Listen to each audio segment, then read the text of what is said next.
राऊसाहेब, मुंबई महाराष्ट्रात सध्या एक विषय गाजतो आहे. 15 ऑगस्टला जे मांस विक्रीची दुकानं, कत्तलखाने बंद करण्याचा 5 महापालिकांनी निर्णय घेतलेला आहे, त्यावर जोरदार आवाज उमटतोय. स्वातंत्र्यदिनी आमच्या स्वातंत्र्यावर घाला घालण्याचा हा प्रकार आहे, अशा प्रतिक्रिया अनेक नेत्यांकडून उमटतात. देवेंद्र फडणवीस यांनी महाराष्ट्राला, हे छत्रपती शिवाजी महाराजांच्या महाराष्ट्राला, मर्द मराठ्यांच्या महाराष्ट्राला शाकाहारी राज्य म्हणून घोषित केलंय का? कुणाच्या दबावाखाली? मुंबईसारख्या शहरामध्ये, पुण्यासारख्या शहरामध्ये, अनेक सोसायट्यामध्ये,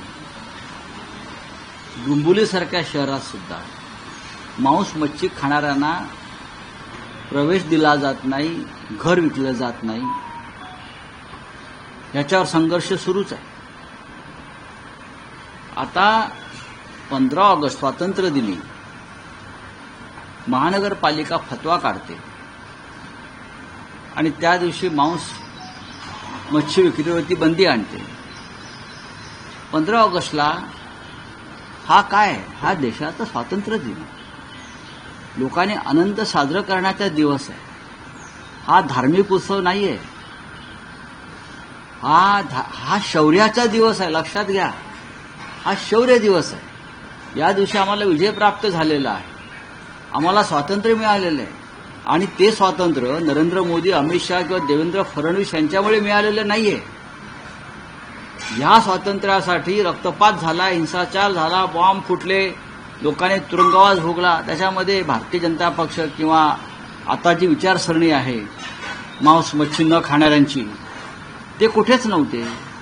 आणि तुमच्याकडे मागणी केली कोणी की स्वातंत्र्य दिनी मांसाहार वर्ज्य?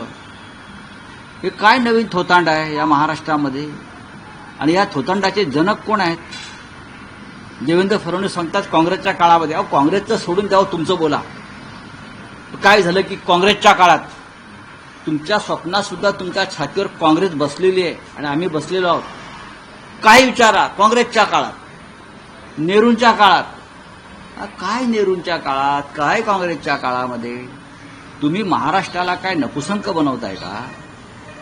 छत्रपती शिवाजी महाराज युद्धावर गेले, ते काय वरण भात तूप खाऊन त्यांचे मावळे लढत होते का? ते मांसाहारच करत होते चांगल्या प्रमाणात. पेशवे सुद्धा मांसाहार करत होते, बाजीराव पेशवे. त्याशिवाय युद्धावर लढता येत नाही. आता सीमेवरचं सैन्याला सुद्धा मांसाहार करावाच लागतो ना. वरण भात तूप पोळी खाऊन, श्रीखंडपुरी खाऊन नाही युद्ध लढता येत. तुम्ही महाराष्ट्राला नपुसंक करताय, नामर्द करताय. देवेंद्र फडणवीस, हे फतवे मागे घ्या. तुम्ही मराठी माणसाची संस्कार आणि संस्कृती खतम करताय. स्वातंत्र्य दिनी काय नवीनच होतं, स्वातंत्र्य दिनी मांसाहार नाही. तुम्ही नका खाऊ ना. बरं, तुम्ही लपून खाताय ना सगळे, आपण सगळे लपून खातात. मग लोकांवरती ही बंदी का लागत आहे? प्रत्येक प्रकारची बंदी लादली जाते. बंदी. हे खाऊ नका, ते खाऊ नका, हे कपडे घालू नका, ते कपडे घालू नका, हे बोलू नका, ते बोलू नका. हा देश आहे की बंदिशाळा आहे? हा महाराष्ट्र आहे की बंदिशाळा? हे बंदिराष्ट्र झालेलं. या विरोधात सर्व मराठी माणसांना एकत्र येऊन आवाज उठवावा लागेल. राऊसाहेब, 2 प्रतिक्रिया उमटत आहेत सरकारमध्ये. अजित पवार म्हणतायत की अशा पद्धतीनं मांस विक्री बंद करणं योग्य नाही, हे अजित पवारांचं मत आहे. तर दुसऱ्या बाजूला सरकारमधले भाजपा आणि त्यांचे नेते असं म्हणत आहेत की हा निर्णय काँग्रेसच्या राजवटीत जेव्हा शरद पवार मुख्यमंत्री होते तेव्हा झाला होता, आणि जेव्हा महाविकास आघाडी सरकार होतं तेव्हाही शरद पवार, परिपत्रक एक लक्षात घ्यावं, शरद पवार मुख्यमंत्री पदी राहून किती काळ लोटला? शरद पवार साहेब शेवटचे मुख्यमंत्री कधी झाले फडणवीस साहेबांना माहिती आहे का? सांगा ना तुम्ही. मनोहर जोशी मुख्यमंत्री होते आमचे 25-30 वर्षापूर्वी, त्याच्या आधी पवार साहेब होते. तुम्ही कोणती अध्यादेश बाहेर काढताय? तुमच्याकडे आता कोणी मागणी केली आहे का? शरद पवारांच्या काळामध्ये अध्यादेश निघाला का नाही मला माहीत नाही, पण मांस आणि मच्छी विक्री बंदी शरद पवार साहेब करत असतील तर मला आश्चर्य वाटेल. असं काही घडलेलं नाही. हे थोतांड आहे. 15 ऑगस्ट हा धार्मिक सण नाही, हा विजयी दिवस, विजय उत्सव मनवण्याचा दिवस आहे. पण भारतीय जनता पक्ष प्रत्येकाला धार्मिक स्वरूप देत आहे. तुमचं तुम्ही बघा हो, तुम्ही द्या श्रीगंधपुरीच्या पार्ट्या, तुम्ही द्या पुरणपोळ्या. जे सरकार कामाख्या देवीच्या मंदिरात रेडे कापून जन्माला आलं, त्यातल्या काही लोकांनी रेड्याचा मांस प्रसाद म्हणून खाल्लाय. मला माहिती आहे, मी तिथे होतो. नंतर जे सरकार फडणवीसांचं गुवाहाटीला रेडे कापून, बकरे कोंबड्या कापून, बदकं कापून तिथे, हे मी जबाबदारीनं बोलतोय, त्या सरकारला मांस मच्छीचा तिटकारा यावा याचं मला आश्चर्य वाटतंय. 65 रेडे कापले कामाख्या देवीच्या मंदिरात आणि त्या रेड्यांचा प्रसाद खावा लागतो कापणाऱ्याला. हे पण तुम्हाला मी सांगतो, तिकडली ती एक परंपरा आहे. तिथे बदकं कापली जातात, तिथे इतर प्राणी कापले जातात आणि कापल्यावर प्रसाद म्हणून त्याचा मांसाहार करावा लागतो प्रसाद म्हणून. अशा सरकारचे जनक आणि निर्माते देवेंद्र फडणवीस महाराष्ट्राला सांगतायत की शाकाहारी व्हा स्वातंत्र्यदिनी. परत सांगतो की थोतांडशाही बंद करा. ठाकरे बंधू एकत्र आले तर आम्हाला काही हरकत नाही असं काँग्रेसचे नेते. मला माहिती, हा काय नवीन माहिती आम्हाला तुम्ही देत नाही आहात. आमची चर्चा सविस्तर होत असते, झालेली आहे. अनेकदा आम्ही एकमेकांना भेटत असतो काँग्रेसचे नेते. आमचा संवाद चांगला आहे. राहुल साहेब, तुम्ही भूतांड हा शब्द वापरला, त्यावर अजित पवारांचं एक असं विधान आहे की ते असं म्हणतात की मतदान वाढवून देण्याचा दावा करणारे लोक मार्केटमध्ये फिरतात, मात्र हे सर्व बकवास आहे. असेल काही लोक मतदान वाढवून घेण्यासाठी बारामतीमध्ये पोलिसांच्या गाडीतून पैसे वाटतात. काही लोक पोलिसांच्या गाडीतून सरकारी यंत्रणा वापरून पैसे वाटतात. बँका रात्री 2 वाजेपर्यंत उड्या ठेवतात. मग ती निवडणूक साखर कारखान्याची असो, लोकसभेची असो, विधानसभेची असो. आणि काही लोक अशा प्रकारे चर्चा करतात. सगळ्यात बकवास आहे लोकशाहीमध्ये, आणि सगळ्यात जास्त बकवास हे बारामतीत चालले सध्या. बोला, काय उत्तर आहे? राहुल साहेब, आणखी एक आहे की सरकारमधली धुसफूस ही यानं त्या कारणाने बाहेर येत असते. काल मंत्रिमंडळाची बैठक होती, पालकमंत्री पदाबाबतीत जे काही सध्या सुरू आहे. काल बैठकीला एकनाथ शिंदे उपस्थित नव्हते आणि भारत गोगावले दिल्लीच्या माझी जी पक्की माहिती आहे त्यानुसार दिल्लीतून मुख्यमंत्री देवेंद्र फडणवीस यांना सूचना दिलेल्या आहेत. या कटकटी होतच राहणार आहेत.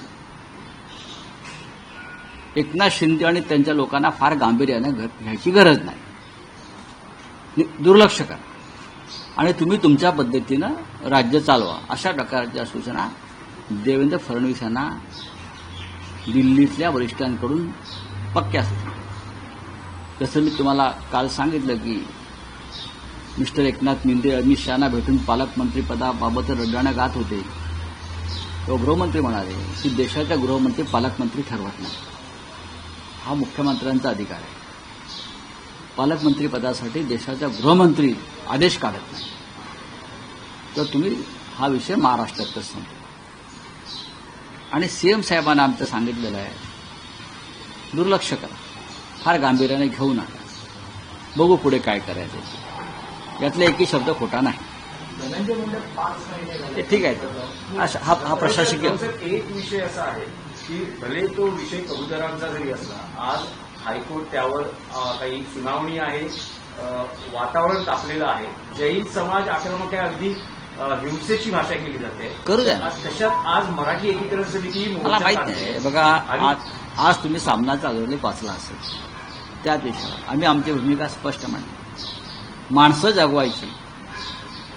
माणसं जगवायची की कबूतर, कुत्री, मांजरं जगवायची, हा विचार भूतदयावाल्यांनी केला पाहिजे. या महाराष्ट्रात 700 आत्महत्या शेतकऱ्यांच्या 3 महिन्यात होतात. रेबीजमुळे आणि कुत्रा चावल्यामुळे वर्षाला 2 लाखावर माणसं बाधित होतात, मरण पावतात.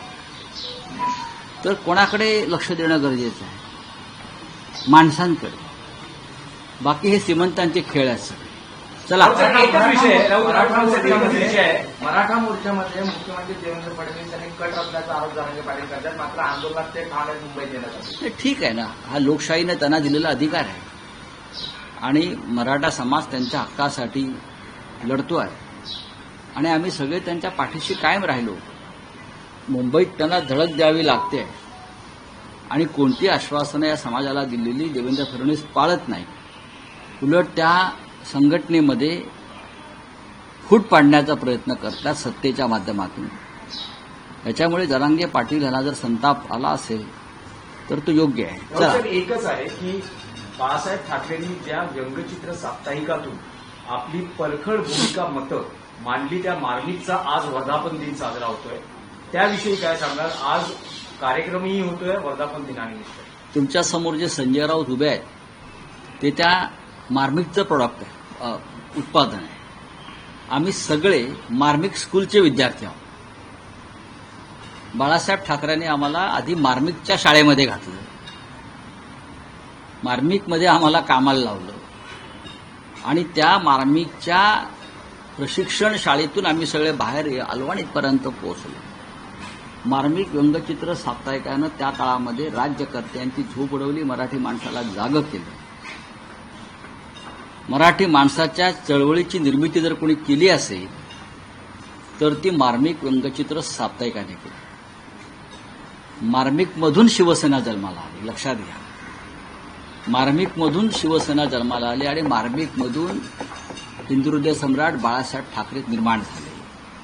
त्याच्यामुळे त्या मार्मिकचं महाराष्ट्रावर आणि समस्त मराठी माणसावर ऋण आहे आणि त्या मार्मिकचा वर्धापन दिन आहे. आम्ही सगळे त्या वर्धापन दिनाला उपस्थित राहणार आहोत. फोक आख्यान नावाचा एक जबरदस्त सांस्कृतिक कार्यक्रम आज तिथे आम्ही लोकांसाठी दाखवणार आहोत. उद्धवजी येणार आहेत, स्वतः माननीय पक्षप्रमुख उद्धव ठाकरे उपस्थित आहोत, आम्ही आहोत. पण मार्मिक हा एक इतिहास आहे आणि तो इतिहास ज्वलंत आहे. चलिए, थैंक यू. हिंदी में बोलिए, क्या है आपको? इलेक्शन कमीशन को मिलेगी थी राहुल गांधी और अरे हो गया, पुराना हो गया वो बात. चलिए.